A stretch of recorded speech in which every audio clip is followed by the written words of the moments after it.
for April 9th. Is that where we are? Good Lord. President R. Bennett. Boy, Lewis. Okay, and we're awaiting Councilor Anderson, but we have a quorum, so we're going to kind of move ahead. Justin, do you want to give us an update? You or Nicole? Hi, so Justin just stepped down the hall for a minute. Could we give him 1 minute to get back down? Yeah, we'll just take a minute.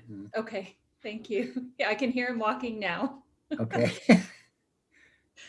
We do have one piece of exciting news to share, that the House bill for the Navigation Center funding, it has been passed by the Senate. So this feels positive. Sorry to steal your thunder, Mr. Martin, but it feels very positive. As long as everyone can stay in the virtual building, we'd Like the virtual building. Do you want to continue the legislative update, Mr. Martin?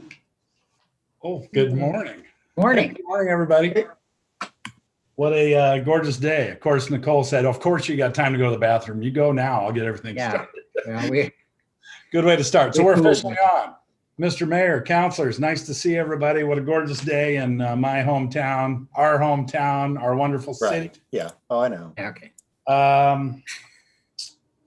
Let me find my stuff. There's Tom.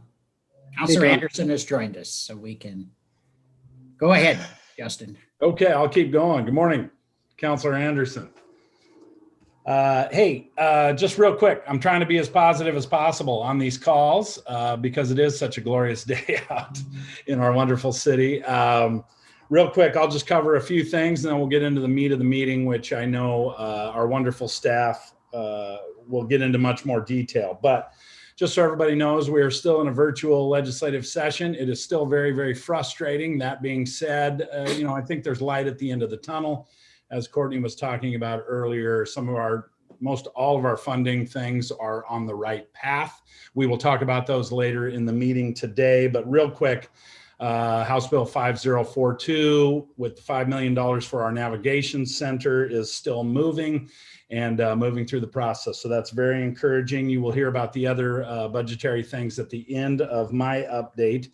I've been able to, since we met in the last couple of weeks, meet with Co-Chair Rayfield again to emphasize some of our budgetary needs. Had a good conversation with Representative Clem, have had communications with Senator Patterson, and met extensively with Derek, the policy director for our Senate President, Peter Courtney. So all those have been good. As you guys know, these ARP funds are also coming into Oregon. So we made sure to hit a couple deadlines last Friday with requests there, both for our sobering center, which we'll talk about later on in the meeting, and for a beautification project that we have in the works. We were contacted by a representative. We were able to get that in for funding. So hopefully that comes through.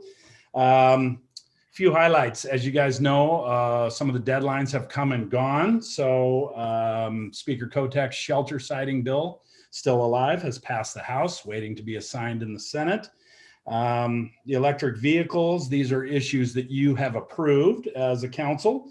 The electrical vehicle bill has passed the House. Plastic pipes is dead.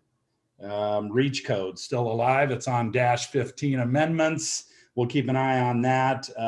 2417 Cahoots grant, still alive. We'll talk about that in our funding later on. Middle housing, there was a work session held on April the 1st. Eunice will probably touch on that later on. And then finally, Mr. Mayor and Councilor, key dates to be aware of. April 13th, a work session has to be held in a policy committee. And then second key date, May 14th. You have had to have posted in the second chamber for bills to still be alive. May 28th, the work session must happen. And then finally, May 19th, we'll get that revenue forecast. And as I've talked about earlier, that's where we kind of enter the final phase of the legislature. Once that revenue forecast comes out, then the legislature itself as a body works on how to get out of the building, get the priorities funded, get the budget balanced, and then move on. And then finally, just a attaboy or a great job to Councilor Hoy, who testified on behalf of the city And again, we will, in terms of Yaquina and some of the funding we've got there, we'll touch on that during our budget portion of the meeting. So that's a quick and easy update for council. Could you, Justin, would you mind just again reminding us which committees are not subject to that 13th deadline? I mean, if a bill is in X committee, kind of which committees are they keeping them alive in? Yeah, so the committees that do not shut down are Ways and Means committees, with the exception of a few in the subs. But Ways and Means full always will be open. Both rules committees in the Senate and the House in terms of policy are open. And then a lot of things get directed to capital construction within Ways and Means. Are we seeing the use of those committees for any of the bills we were real concerned about? I mean, if we are looking for bills to die on the 13th, are there some that we know are going to find a way around that? Yes, a few will, obviously, and they'll get moved into those committees. And we are working on that. We've got, again, I've got this list, which I will pass on to Courtney, Mr. Mayor, but we can identify which ones are still hanging on and which ones have been moved just for that. Great. I think that's helpful on both ones we support and ones we oppose, just understanding what's alive and what's dead. Because I think people, it can get confusing to me anyway, where this stuff is in terms of its lifespan. Yeah, and I'm looking at a bulleted list here, Mr. Mayor, of about everything that you guys have approved or not supported, but everything you've made a decision. I'm looking at a list of probably 30 bills here. I just didn't want to. Okay, great. Thank you. I didn't want to go down that whole list this morning. Okay. If I could for just a moment, that was included in the packet that you all received. We had the agenda and the bills for today, and then just for your information, included a second PDF of the bills that are alive today that okay. already taken a position. Just because apparently didn't get, I got it. I'm sure it's in my computer somewhere. I just didn't see it. So it's okay. It is a very complex and trying time. I turned away from my computer for maybe 30 minutes yesterday, and there were 115 hearings scheduled in that. So it is definitely crazy making. And we'll produce another report after the 13th to give you a sense of what you've taken positions on that is still moving, so you can keep better track, because it is crazy. So yeah, great. Thank you. Thank you very much. Do you, Justin, want to cover some of the funding things now, or do you want to do that later? Let's go ahead and hit that at the end, unless you just want me to knock it out right now. Well, it's all such good news. Would you mind? All right. House Bill 5042, which I mentioned earlier, our navigation center, moving through the process. Everything's looking good with that. Sobering Center, I mentioned earlier some of the ARP funds. I know Senator Patterson has put those in prior to the deadline. So I think we've got two different pots of funds that we can look at for that. That's great. We'll continue to sort that out to make sure that happens. Yaquina, I mentioned earlier, Councilor Hoy testified in front of the legislature, talking about the value of that project and the good things that that does, and really the city's mission and focus and objective on mental health, behavioral health, affordable housing, all of that kind of tied into that package. Wonderful job there. And then Cahoots, we've got several opportunities in terms of grants. I keep calling it Cahoots. Mobile response unit is the general term. There are opportunities to get that funding. I'm sorry, Councilor Hoyt. CREW is what we're calling it locally. CREW, crisis response unit, community response unit. Perfect. So we've got opportunities in different places for that. I did mention 2417, and then of course, in some other pots of money, we will continue to look for those opportunities to provide that service to our community. And if I could just add quickly, one of the details in the mobile crisis response unit bill, it's small but significant. There's a lot of specification about that best practice model and who needs to be in the bus, as well as some system kind of prerequisites for local communities before they could apply for the mobile crisis response. And one of those prerequisites is sobering. And there is also a bucket of money to be able to give a matching grants to communities so that they can meet those thresholds and apply successfully for mobile crisis response. So I just wanted to give some context. There's several different things in play on sobering. One is attached to the crisis response, but one is also this last minute effort to try to get it into the state's response to the Rescue Plan Act. So just there's a lot of balls in the air, and we're going to kind of see which ones fall the right way. I think that's the summary of the funding, and again, hopeful if everyone can stick around. If it's okay with you, we'll switch over to the bills for your consideration today. We have a bill 2554, House Bill 2554, and it's on youth sheltering, and it was in your packet for today, and we'd just like to see it is again in line with the city's priorities for increasing access to sheltering opportunities, and so we just wanted to put that forward as one for your consideration today. Okay. Just to clarify, that Any- was 2544. 2544. It's House Bill 2544. Yeah, looks good to me. Yeah, that sounds fine. Okay. Everybody okay? Good. Yeah. And then there are two bills that have been getting a lot of attention about how or whether to restrict access to guns in public spaces. And one of them is Senate Bill 554 and House Bill 3005. And we've had some conversations about these, and you have a description in your packets. I'm going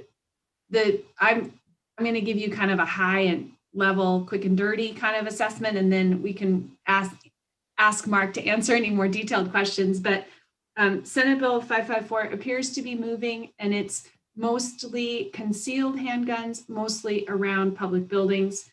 The House Bill 3005 is trying to be a little more expansive and could be, if the council has interest, the way to look at trying to restrict open carry in public parks. So those are the two bills that are moving right now. And again, I will stand down because that's about horseshoes and hand grenades is about as good as I am, and we can ask more detailed questions of Mark. But again, this is really for council's direction about what the end result is that we may be trying to achieve, and that will help us navigate support with amendments kind of movements. Tom? Thank you, Mr. Mayor. I'm just a little concerned about the response in the staff stuff that says a couple times that, we may get litigation out of this. It may be litigation. And I mean, to me, that's like saying, okay, let's not pass a bill that would say it's illegal to rob banks because people may get upset about us that we passed that bill and they may litigate. To me, the issue of is there going to be litigation or not is it's extraneous. I don't have any concerns about that. Of course, they're going to be, and I just wondered, Tom, do you think it's just sort of full disclosure in this case? well, I do. hear what you're saying. It's like everything could be litigated. That's so- exactly right. That's Yeah. exactly right. I mean, so I don't view that as a reason to disclose it or to oppose the bills. No.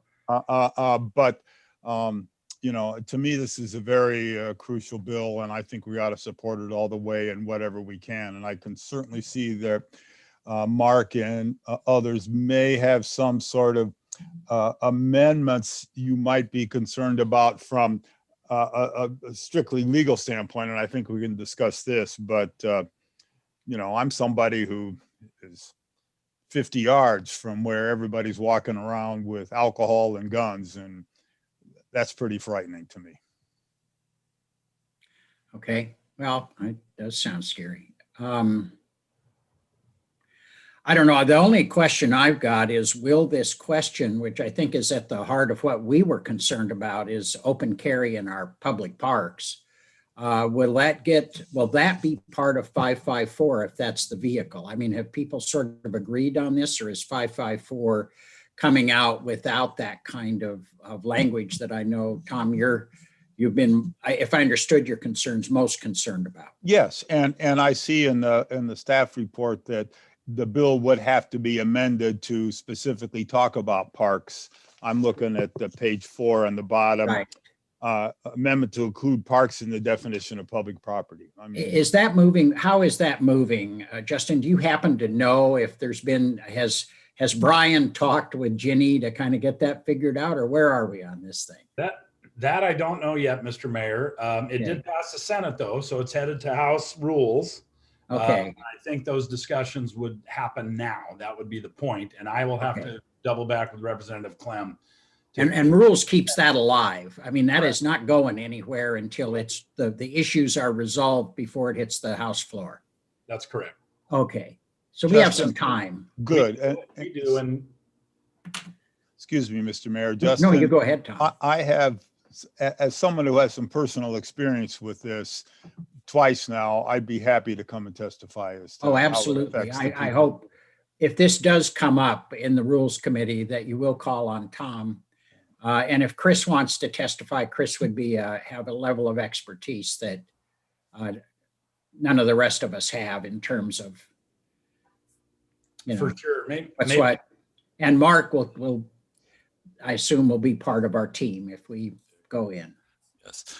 And Councilor Anderson, to address your point, that comment that was on the staff report for House Bill 3005, I put that in there when I did the initial analysis of the bill. The bill hasn't changed. I didn't want to change my review to remove it. I know, Councilor Anderson, you've made that comment in the past. It is absolutely appreciated. I simply put it in there, as I've mentioned before, because as I've been discussing the bill with other colleagues and work groups, one of the comments that's made is people should just be prepared that when they start working on ordinances, there will be both people doing that sort of in-person challenge of the ordinance through behavior, as well as should anticipate litigation over this. And rarely do I hear those comments. And so it was more like Mayor Bennett was suggesting, full disclosure and not an attempt to have that influence the decision. But I felt that it was important that this body be aware that I was hearing those comments, not just once, but every time this conversation is had. So from other groups. Thank you very much, Mark. And as a lawyer, I appreciate the full disclosure aspect of what you told us. And I also can see from just in general, there's a lot of just repetition in the material we get, which is fine. I understand that. But in every single bill, we've been talking about homelessness and everything else, there's pretty much a pro forma paragraph. The city has this, this is our goal. These are our concerns, that kind of stuff. Right. So I appreciate that. Okay. Yeah. And we would need, and as is noted in Senate Bill 554, which has been amended, we would need some specific amendments to the bill to address it, because if preemption remains, there is preemption on the ability of the city to regulate possession of non-loaded firearms. We can regulate loaded firearms, but open carry of unloaded would still, there's a concern over preemption there. And my understanding is the council is desiring, that open carry of firearms, loaded or unloaded, be our ability to restrict those within the park. So we would need to work on some amendments. I would certainly agree with that, because I know from speaking with the police department on the last couple ones, they're trying to de-escalate things, and they don't want to have to approach somebody with a gun and say, "Hey, do you have any ammunition?" Calm down. Yeah. Yeah. I mean, it heightens the problem. So if it's just the gun, period, whether or not what's in it, I think that's very helpful. Thanks a lot, Mark. Do you feel, Mark, that you have, and Justin, that you have sufficient authorization from the council or direction from the council to get those amendments drafted for 554, assuming it's going to be the vehicle to deal with firearms legislation? I Do think you need something? Well, I mean, we put in there, it would require amendment to include parks in the definition and to expand its scope to include open carry of firearms, not solely concealed. That's within the analysis. So if this, Well, we have voted, we've already Right, voted for right. that idea, or Right. we have supported that idea Right. in another bill. I just want to make sure that that you guys feel comfortable you can get that written just because of our action on the House bill. Can Yeah, you I would say feel that? I would say this, Mr. Mayor, I think we've had a good process, right? We all met with Representative Clem. Yeah, I think the process now would be, I will reach out to him again, get a sense from him if he's had conversations with his colleague, Senator Burdick, on the Senate side. yeah. And then talk to him about the things we're discussing now. And then probably either one of two things: appreciate Counselor Anderson being willing to come testify. Yeah. But prior to that, we need to get those amendments drafted. We need to have Right. that conversation with Clem, and that probably would require, wouldn't require, but it might be the right part of the process for us all to get on a quick Zoom with Representative Clem again. After we find out where he's going with it and what he thinks is going to happen with it in House rules. Okay, just so you all feel comfortable moving forward on the amendments that resolve the specific issue that's been raised by Representative Clem. I just want to make sure you feel comfortable you can move forward on that, so we don't get caught with a bill moving and we don't have our amendment in our hand. That, Yeah. I mean, I know you wouldn't let that happen. I just want to make sure you feel comfortable making sure it doesn't happen. Yeah, I think we're fine. Okay, good. That's all And I then think just that's for, really- for my sake, to make sure the rest of council is aware of the position that we're proposing, what I'm hearing is on 554, it's support with amendments, and on 3005, it's support. Is that Yes, it is. Yeah. so? I'll take those two forward for Monday night. Thank you. Okay. We have not acted on those then. We've not supported or not supported those. Not right this minute, but we will on Monday evening. Promise. Okay, great. Thank you. Okay. Yes. So if we could talk a little bit about land use, we're going to completely change directions and have a moment of Eunice. We have 1, 2, 3, 4. Is that opposed to a moment of silence? Yeah, it's a moment of Eunice. It's very, very peppy. We have 5 bills. We have a climate equity bill, an annexation bill, public notice bill, appeals, and an electric fences bill. And so Eunice, take it away. Hey, Eunice. So the first bill, I think we've talked about before, it's House Bill 2488. And initially, as introduced, that bill was going to be an update or a new goal related to climate and equity. Can you hear me? I see Yep. you all leaning in. Okay. But my understanding is that there's not support for the climate section of that bill. And so it's been amended, and there's an amendment posted yesterday that would shift it to just update goal 1 and focus on equity. So ensuring that communities, cities like us, really did our outreach in terms of disadvantaged communities, for example. So my understanding is that the climate portion of that bill is going to be out. So what do you want from us? We had previously just taken a watch position on it, and so I just wanted to update you on where it is now and see if you wanted to change that position or just continue watching it. Mr. Mayor, Yes, sir. thank you.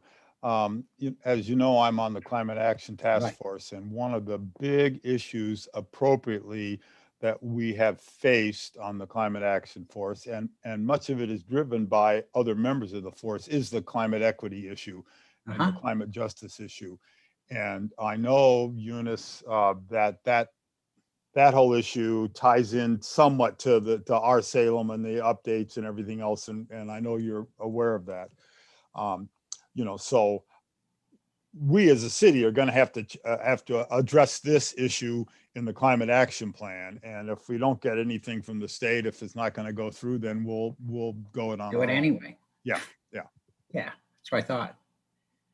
So it doesn't, do you want us to take some action here? You don't want us to oppose this bill, do you? No, I don't, because what Eunice is telling me, it's not gonna, whether we support it or not, the climate action equity stuff is out. Now we're just looking at land use type equity decisions. Right, and that won't change what we're doing. That's right. Does that feel okay? Eunice, do you Yes. need something more from us than? We No, don't think it- I think there's pretty broad support for equity. Yeah. My understanding that part of it, both at the city and at the state, that portion is Yeah. likely to move forward. Yeah. Okay, Okay.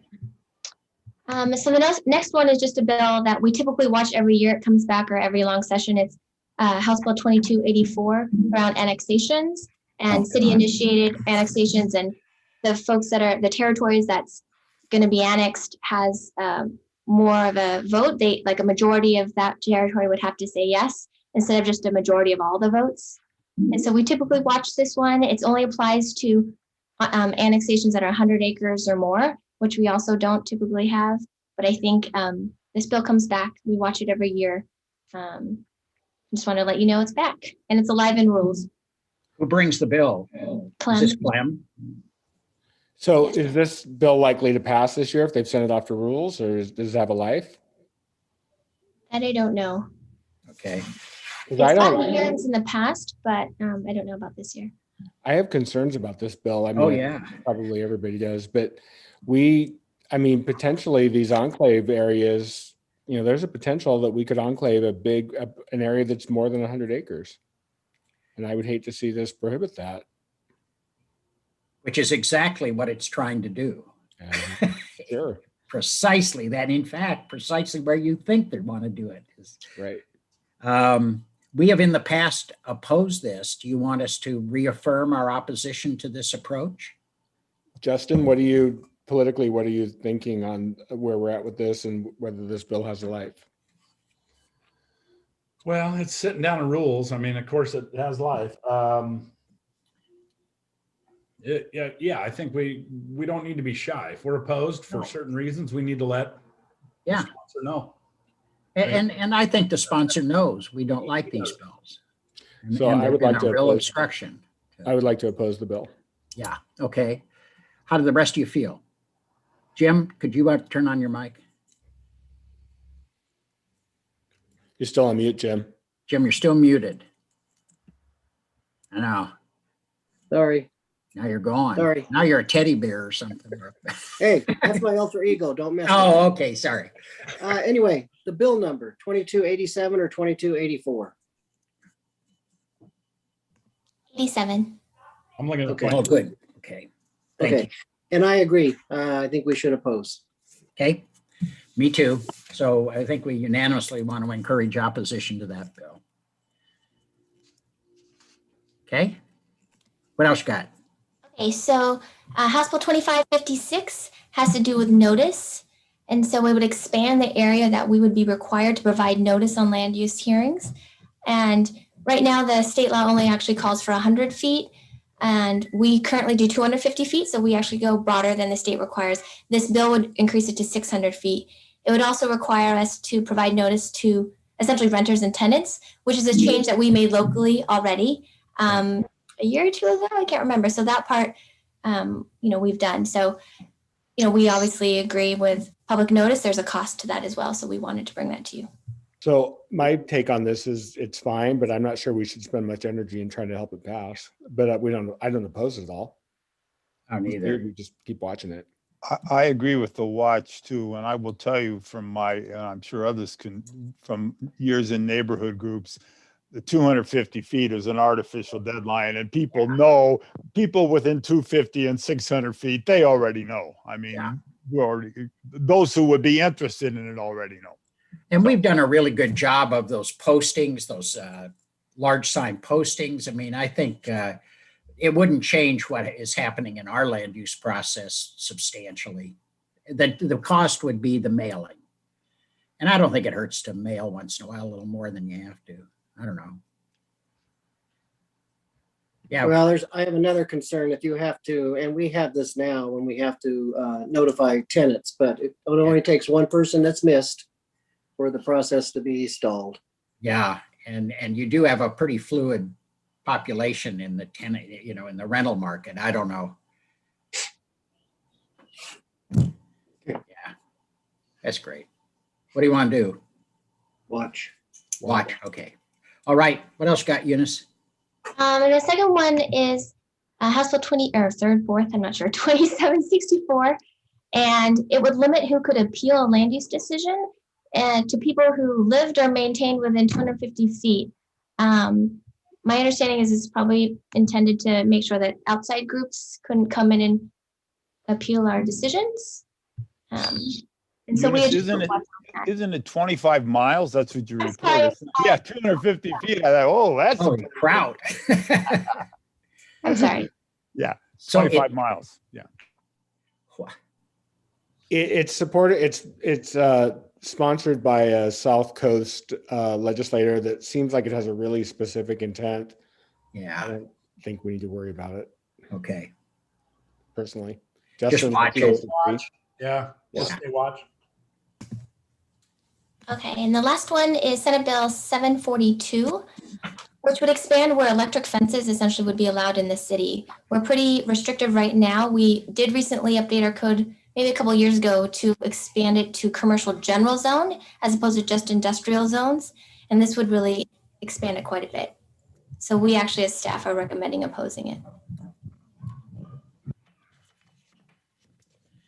I ran into this. I'm trying to remember. I think it was out on Silverton Road or one of the rental companies, one of the equipment rental companies. And in fact, we did something to make it possible for them to do an electric fence. Do you remember that? Yes, we did. We changed it to allow it in the commercial general zone. Previously, what- none of our okay. commercial zone. Yes. But this would allow pretty much anybody to have an electric fence. Oh, for God's sake. Around your house. Right. You could do it in residential. Holy crap. I think it's not any non-residential, but it could include mixed use, for example, areas. We're not going to, and this will include no more land mining of your property. Yeah, that's what I'm thinking. Next, we're going to have those things where you walk on and then you fall in, you know? Yeah, no tiger traps or. Yeah, yeah. Good Lord. Okay, yeah, we ought to oppose. I happen to agree. Does everyone else agree? That sounds like a horrible accident waiting to happen. Oh, it sounds worse than that to me. but- Yeah, really bad. Okay. Eunice? Next Does it comes have a the light? bond Is this resolution. going anywhere? I don't think so. Okay, It has had hearings. okay. Jeez. Well, okay. If we move through the agenda, there's a bullet about reforming law enforcement, and it's House Bill 2928. And I just want to let you know that in the last couple of days, I can't remember which day, both of the concerns from our legal group and our law enforcement group have been resolved through amendment. So we're not asking for a position on that bill anymore. We're Okay. content with where it currently resides. So if you don't Okay. want to move down to the next two, which are about honor other groups, and one of them is to honor Senator Winters and one is to honor the Salem Elks. And so those bills are both reviewed in your packet, and we were proposing support for those two bills. Yeah. It's in line, I think, Mayor Bennett, with what you're planning to do in a proclamation about the Elks on Monday, and Senator Winters was a great gift to our community. So Great. Okay. I haven't seen it. I haven't been in the office for a while, so if we're on. well, it's very well written. Was it? Did Yes. you write it? No. Oh, okay. I wished I I had. thought you wrote all those things. I don't know who's doing that. Some and some not. Thank you. Okay. The next bill on your list, this is a collection of things that didn't quite fit anywhere. We have a murals bill, and this is House Bill 3326. We're requesting an opposition, and mostly it's because we understand the Salem Public Art Commission is looking at trying to make murals more accessible. And we don't know yet the venue that they're going to try to go, and we would hate to preclude an opportunity for cost recovery of the application or the permit. And so that's really all that this is doing. It's just opposing. We'd like to have some ability to recuperate a permit fee or whatever it becomes in the future. Is this aimed at us? Aimed at Salem? I don't think so. Oh, okay. I didn't know we had a lot of mural requests coming through. We do, but I don't know Okay. if it's aimed at Salem. I don't have enough background. Justin, do you? It's not from a local legislator. I'm looking it up now. I don't know. It was Okay. something that we didn't really think was a big deal, but then when I checked in with our staff to the Public Art Commission, I've been away from it for a couple of years, and it sounds like they're trying to really open things up and maybe make it just through a permit, and this would preclude being able to recover expenses from a permit. Anybody have strong feeling? It's been offered by a freshman legislator from Gresham. Oh, okay.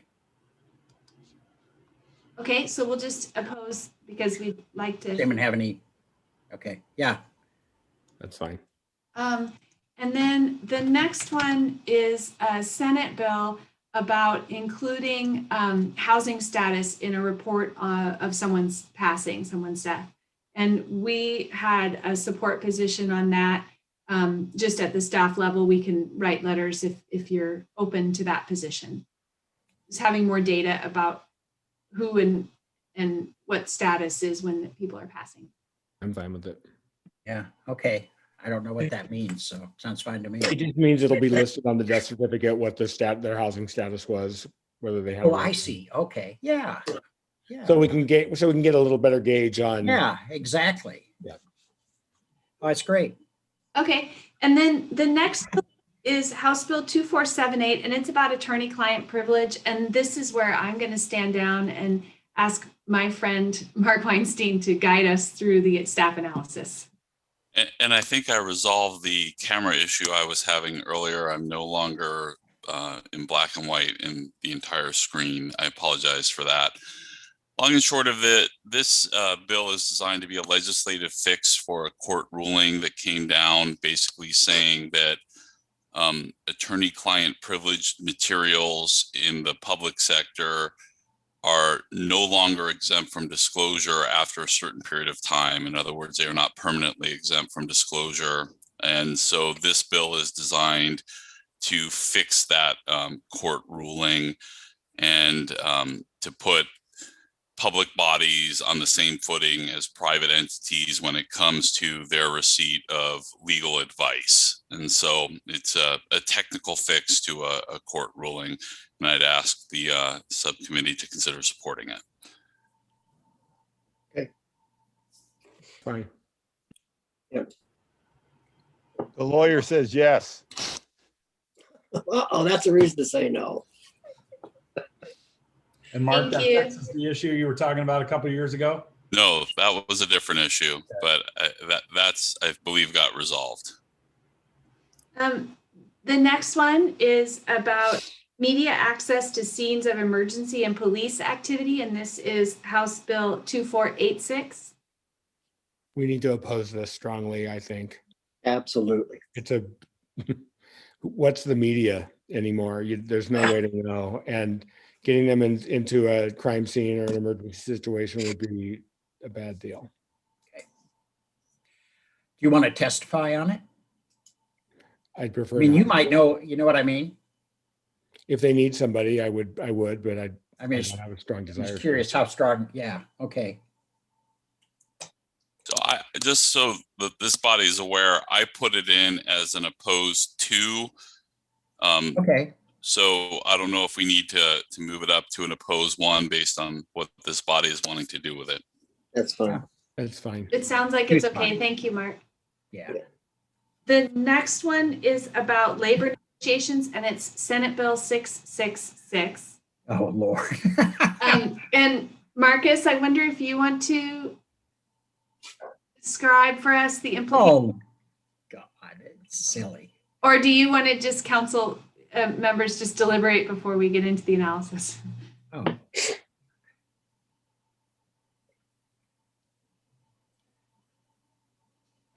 I was a reporter when the Public Employees Collective Bargaining Act was passed. And I talked to local labor union, it was in a school district, into letting me cover it. What a complete disaster that was. I mean, just from personal experience, I'll tell you what, reporters, particularly young reporters, are way out of their depth wandering into this thing. And the kind of requirement for confidentiality alone is hard to track, how to work with that. But to put them into open meetings, that seems way out there to me personally. It just strikes me as a terrible mistake. Okay, well, we can just stay with the position and the analysis if you're comfortable. This is Senator Linthicum out of Southern Oregon. He was the Oh, only person to okay. testify at the hearing. It's his Okay. bill. God, what a terrible idea.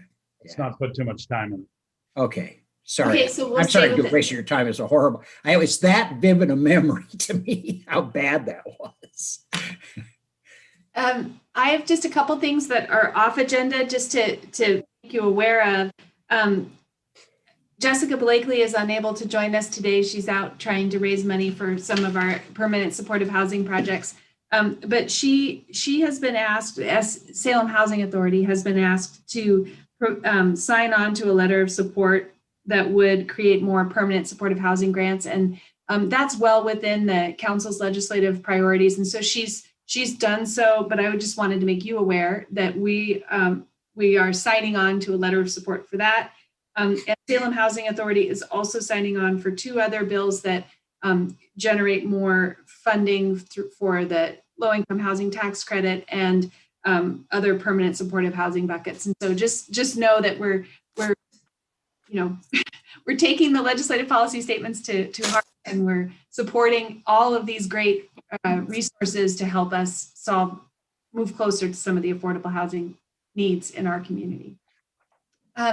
And then, Councilor Anderson, you had asked a question about House Bill 3357, and that had to do with staffing around red light cameras. I wondered if you wanted to have further conversation about that, or Deb, if you want to address that at all. We were not planning to take a position, but we would welcome your input.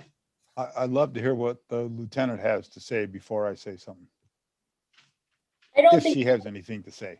Oh, yes, thank you. I did notice that in my remarks, when I ended my remarks, it says we do not have data to show whether this would, or it said we do have data to show whether this would save money or not. I meant to add the very important word of not, because we do not have data to show whether this would save us money or not. However, right now, we currently hire retired officers to come in to review these red light camera violations. And so this would amend that to allow us to hire non-sworn individuals. So I suppose there's the potential for cost savings. Yeah, Chris. Thank you. I don't like this bill. I think it's a slippery slope to a bad place.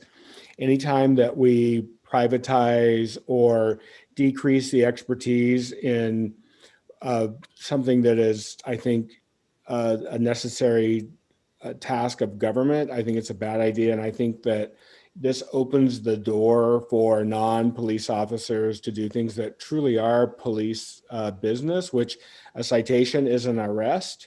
And I don't want to open that door to people who are not trained in that, and with beyond just what training it would take to know whether somebody violated a red light camera. And I just think it's a bad idea. I think it's bad precedent. Do you think, Chris, I'm just curious, do you think it would also, going back to Tom's concern about lawsuits, that this would just open it up to contest every single red light? Or Oh, sure, but that's not a big. that isn't where it'll go? Okay. No, I think it blurs the line. I mean, police officers have a unique responsibility in our government and our society, and it starts blurring that line. And I don't think that's a good place to go. I understand why some governments might want to do that. I think it's coming from the city of Portland. They want to save money. I don't think this is the place to do it. Yeah, I agree. The only question I have, I guess for the lieutenant is, are you having difficulty getting the retired officers to come in and review these? No, we're not. Okay. I have a couple questions, Lieutenant. Beats being a greeter at Walmart. What do you think? Yeah. I don't know, greeter at Walmart. I agree that I think that the Portland Police Bureau would favor this, and I think that's probably who submitted it. But my question for the lieutenant is, let's say you've got the retired police officers reviewing it, and they review 20 pictures or photos or something, and they say, here's 15 of them I don't think needs a citation, but 5 of them do. Are those then reviewed by a police officer? Well, our retired police officers, that they're able to do that themselves. Since Okay, because they're authorized. They have whatever licensing they need still. correct. What about if it was not retired police officers? I presume your policy would then be the non-certified licensed people say, hey, I think number 1, number 8, and number 12 are problems. Could you look at those? We would As opposed to, yeah. right. We would have to have a sworn do that. So, you know, slippery slope is a term used a lot, but to me, the slope was already made slippery by the fact that we even have these kind of cameras and not having people on the scene. So, you know, we've already fallen off that cliff. And so at that point, it seems to me that this could be a money-saving device. So, you know, I think I'm going to register a no vote. I mean, I don't know what, I'm going to register a support vote on this. And it sounds like at least it's right now it's 2-1. The mayor hasn't said anything. Oh, I agree with Chris. Okay. Yeah. So I would like to have a no on this. Okay. When we get to council. Okay. So right, we were just staying neutral until this conversation. If you'd like us to include this bill on Monday's agenda as an oppose, we could, or we could just remain neutral. Well, shoot, I'd rather remain neutral than take an opposition. So I guess it's up to the other three of you whether how serious you feel about this, because my view would be better served by a neutral than it would be by oppose. So it's up to you guys since you're in the majority. Chris, what would you like? Well, I think it's bad public policy. I think we ought to oppose it. Okay. I'll go with you on that. Give Tom a chance to exercise his legal. Yeah, I wondered what you were going to say, Chuck. His legal expertise on this. Excellent. Well, we will add a little bit to characterize this conversation to the review as well for Monday. So just in a round out of today's news, I'll run through what we've got for Monday. We have House Bill 2544, which is the youth shelter bill support. We have the 2 firearms bills, Senate Bill 554 and House Bill 3005 as 554 is support with amendments and 3005 is support. Then we have the land use bills. We're going to retain the watch positions on 3 of them and just put in the council packet House Bill 2287 on annexation with an oppose and Senate Bill 742 on electric fences with an oppose. We have the precluding fees for murals, House Bill 3326 as an oppose, and then including housing status on a death notice, Senate Bill 850 as a support. And then the other bills, 2478 is attorney-client privilege is, I think, support. House Bill 2486, media access to scenes of emergencies is an oppose. Senate Bill 666 on labor negotiations is an oppose. And then the last one, House Bill 3357, we're going to list as opposed for the purposes of council discussion Monday night. Okay. Everybody fits with everybody's recollection? Great. And it will come on the consent agenda. Is that correct? It does. It comes as an addition just because of our timing, which is okay. But it will come as an addition. And so that'll be on Monday. But in addition to the consent agenda, I'm trying to figure out, I want to make sure, okay, Tom, you'll know what you want to do by. Yeah, I mean, I'll talk to Dan, but I think what I do is I vote yes and whoever notes that I register opposition to the council. Great, okay. Okay. Good. Excellent. Anything else? For your time. I have one other, I just want to mention it because it's something I'd like to visit at some point. I don't know if we can even vaguely work on this in this session. Apparently, Hillcrest has been sold and it's being redeveloped toward a alcohol and drug addiction services campus. And one of the issues that ran into on this is that we're running into with mental health services, sort of a, why don't you do a mental health piece on this thing? And it takes at least 6 years to get licensed. And I'm just wondering if at some point we might want to take a look at that issue, particularly with that campus here in town, to figure out if there would be a way to streamline that. What it's resulted in is we're number 50 on these kind of private mental health services programs. And I'm just real concerned, just the thought that we could have something like that here, along with private addictions and alcohol services, just struck me as our other discussions on mental health related legislation made me think we might be concerned about the difficulty getting licensed to do mental health services. I don't know. I don't know if we should at some point maybe get a little report on kind of how that all works. And I know it's separate from this, except that we have the legislature in town. I was going to visit with a couple of Ways and Means members about it, just sort of how come, what do you guys think of this? Sort of just get their opinion. But before I did anything like that, I wanted to just check in and see kind of what you guys thought about this, or if you've thought about this idea at all. Chris? Yeah, I thought a little bit about it. As long as it's a voluntary program, I think we should be looking at ways to streamline that licensure and then that licensing. If it was if people had to go there, if we're talking about an involuntary placement there, right, that might be a little different story. But as long as it's just for mental health treatment, we should be streamlining that. Yeah, thank you. You're putting in the,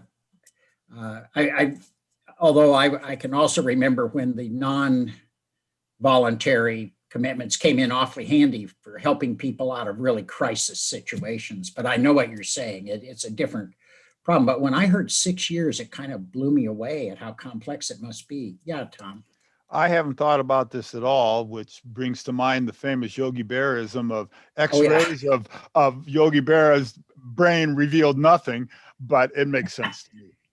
Yeah, I just wonder, maybe just pass it along to you, Courtney, that this might be something that'd be interesting for us as a part of our interim activity, or as we look going toward the closing days, that there might be some interest there. I'm going to try to meet with the developer out there just to get a real understanding of the detail here. And I talked with Steve about it. It just genuinely concerned me when I realized, number one, I didn't know we were 50th, and number two, that it took 6 years to try to permit something so badly needed as a healthcare facility in a state that has clear mental health issues going on. Yeah, Tom.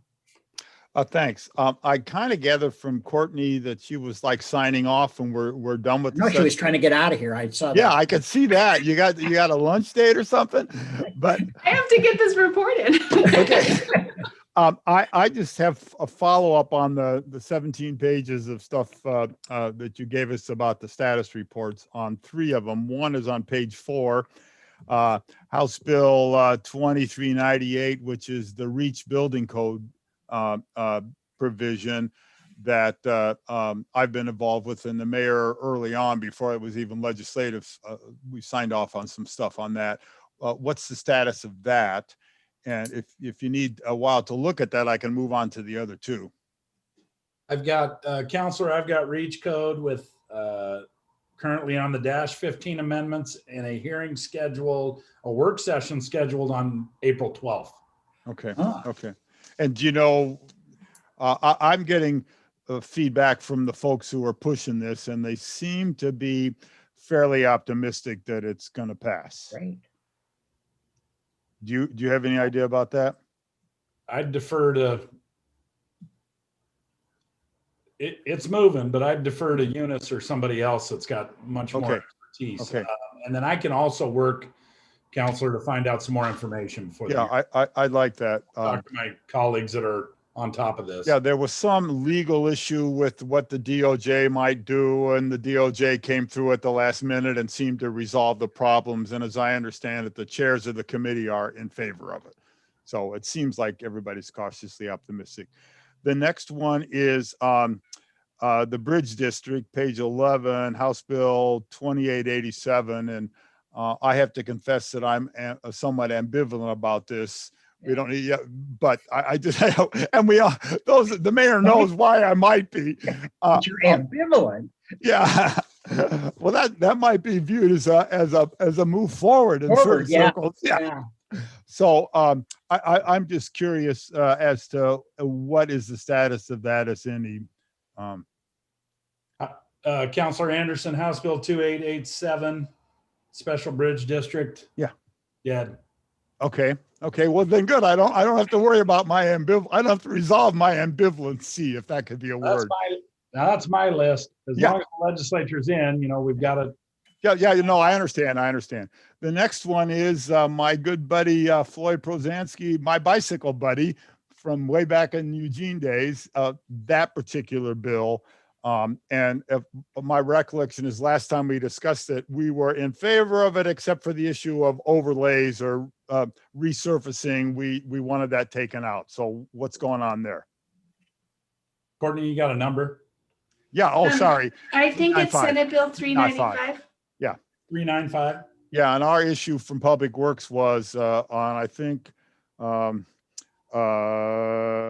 somebody is here from Public Works. It just expands Yeah, eligible projects. Jason was here. Yeah. Could And make things our more expensive. Public Works concern was we don't want to have resurfacing kick in the percentage requirement, and we were all in agreement with that. So that's what Jason talked about last time. So what's the status of that bill?